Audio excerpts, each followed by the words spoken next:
Reka ngusuhuze kandi nkwifurize kugubwa neza muri rusange. Iyi ni Gikundiro TV show. Tugarutse na za nzozi zacu. Ese waba warigize urota umugore wawe yabyaye umwana musa, wareba neza cyane ugasanga umwana musa? Ese nanone kandi waba warigize urota wasubiye kuba umwana muto cyane? Ese ibi byo waba uzi icyo bisobanura? Aha ngaha rero ndahari cyane ngo ngusobanurire mu buryo bwimbitse. Ndabasuhuje mwese rero aho muherereye hose, ari abari za Canada, za Australia ndetse no mu duce tugiye dutandukanye za USA, aho ngaho za United Kingdom, Singapore ndetse no mu tundi duce twa Indians. Aho hose ndabizi neza yuko muradukurikirana cyane gatanu uku kandi, ndetse n'abari mu mpande enye z'u Rwanda, by'umwihariko abari i Burundi, abari za Congo nubwo bitameze neza, ndetse n'abari mu tundi duce tugiye dutandukanye. Mwese rero ndabasohoje. Inzozi z'uyu munsi rero tukaba tugiye kurebera hamwe cyane kuba umugore wawe warose yabyaye umwana musa. Ese ibi byo byaba bisobanuye iki? Ikindi nanone kandi ikurota wasubiye bwana wumva uri umwana muto cyane. Ese ibi byo byaba bisobanuye iki? Kurota rero umugore wawe yabyaye umwana wakanguka ukamubura, kandi uwo mwana mwasaga. Ese ibi byo byaba bisobanuye iki? Icyo bisobanuye rero nicyo tugiye kurebera hamwe cyane. Gusa ariko nanone kandi izi nzozi abantu benshi cyane bakunze kugenda bazirota. Uyu ni uwanyandikiye ambwira ati uzansobanurire neza cyane izo nzozi, ese byaba bimeze bite? Ahangaha rero reka dutangire ku busobanuro. Gusobanura rero ni ukurota umugore wawe yabyaye umwana musa cyangwa se yabyaye umwana. Ahangaha rero ibi ngibi bisobanuye, ahangaha bivugwa neza yuko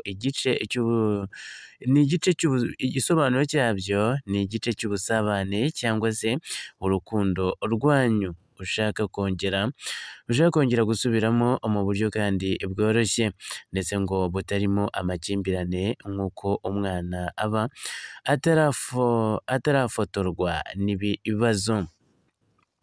Aha nanone kandi bikagaragaza ko ari impinduka mu mubano ushobora kuba, ndetse wumva mugenzi wawe asa naho ndetse kandi yahindutse, cyangwa ngo yitwaye mu buryo budasanzwe ugereranyije n'uko umuzi.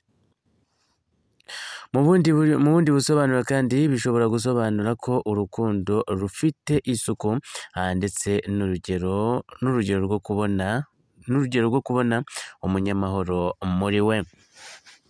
Ahangaha rero murumva ko rero iki ni ikimenyetso cyo kubona umwana musa, hanyuma rero wakanguka ukamubura. Uko bisobanura iyo wakangutse ukamubura, ibi bikunze kumvikanisha ndetse guhangayikishwa nuko ndetse mushobora gutandukana, cyangwa se ubwoba bwo kumubura mu buryo ndetse runaka.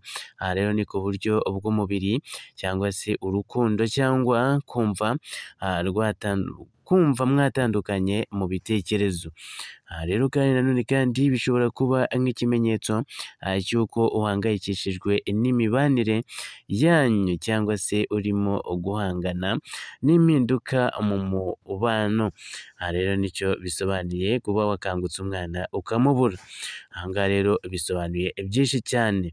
Ni ibimenyetso byinshi bigiye bitandukanye nk'uko mbikubwiye, kuba ndetse ngo uhangayikishijwe n'imibanire yanyu, ngo cyangwa se urimo guhangana n'impinduka mu mubano. Aha bisobanuye byinshi cyane.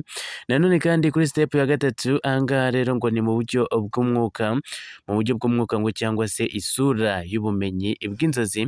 Ahangaha rero abahanga mu gusobanura izi nzozi bavuga ko kurota umuntu mukuru yabaye umwana, ahangaha rero ngo bishobora kugaragaza gutangira bushya, ngo cyangwa se guhindura ubuzima bwawe, cyangwa se ubwawe mu buryo ndetse bushya.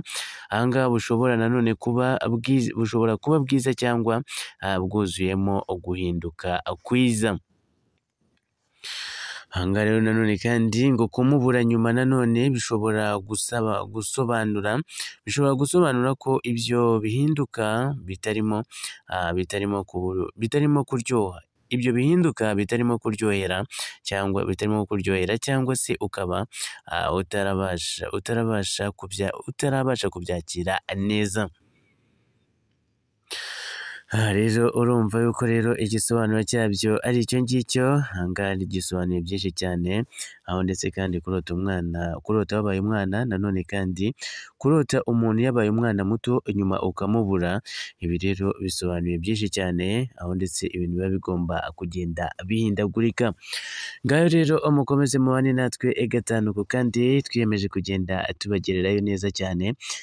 Icyo musabwa ni ugukanda subscribe aho gato cyane, no kureba video yose ukayirangiza, ni iby'agaciro cyane. Aha ngaha rero ukomeza ubane natwe.